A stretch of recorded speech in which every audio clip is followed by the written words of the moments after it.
Dubai ने कर दिया हिंदू ऐलान, अब मिडिल ईस्ट में गूंजेगा जय श्री राम। लेकिन क्यों दुबई के इस फैसले से बौखला गए हैं मजहबी देश? आखिर कौन से ऐलान की वजह से दुबई को मिल रहे हैं धमकियों भरे संदेश?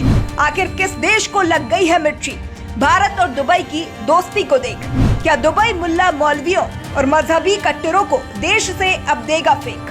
दोस्तों, दुबई हो या फिर सऊदी अरब, इनकी रईसी का कारण इनके कच्चे तेल के कुएं हैं। लेकिन खाड़ी देशों को यह बात अच्छे से मालूम है कि आने वाले दिनों में इनके इनकम का यह सोर्स पूरी तरह से कैसे खत्म हो जाएगा।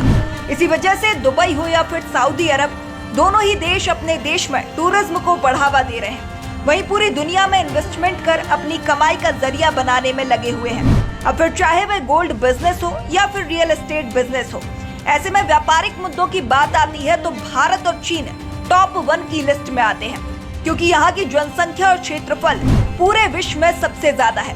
तभी तो दुबई और सऊदी अरब दोनों ही देश भारत के प्रधानमंत्री नरेंद्र मोदी के आगे पीछे घूमते हुए नजर आते हैं। दुबई और सऊदी अरब दोनों ही कट्टर मजहबी देश हैं। इन्हें पूरे विश्व में मुसलमान अपना आका मानते हैं। यहाँ पर मुसलमान और इस्लाम को लेकर जितने कड़े कानून और नियम हुआ करते थे, उसकी दाद पूरी दुनिया के सभी लोग देते थे। लेकिन बीते कुछ सालों में दुबई और सऊदी अरब दोनों ही इस्लामिक कट्टरता को कम करते हुए नजर आ रहे हैं। अब आप दुबई को ही देख लीजिए, वह पूरी तरीके से धर्मनिरपेक्ष राज्य बनने को तैयार है, जहां पर होली दीपावली जैसे त्योहार मनाए जा रहे हैं और अपनी सभाओं में हिंदुओं के भजन कीर्तन आरतियां गाई जा रही हैं। बता दें, साल 2015 में जब भारत के प्रधानमंत्री नरेंद्र मोदी ने जब दुबई का दौरा किया था, तो वहाँ के क्राउन प्रिंस शेख मोहम्मद प्रधानमंत्री को 27 एकड़ की जमीन तोहफे में दिए थे, जिस पर हिंदू मंदिर बनाने का फैसला लिया गया है। और जैसे ही दुबई में हिंदू मंदिर बनाने का फैसला आया, पूरी दुनिया से बैसाखी लोग जहर उगलने लगे। चाहे सऊदी अरब हो या फिर पाकिस्तान, यहाँ के मुल्ला मौलवी दुबई को हर तरफ से नीचा दिखाने में लगे हुए थे। लेकिन इन सब के बावजूद दुबई में हिंदू मंदिर का उद्घाटन हुआ।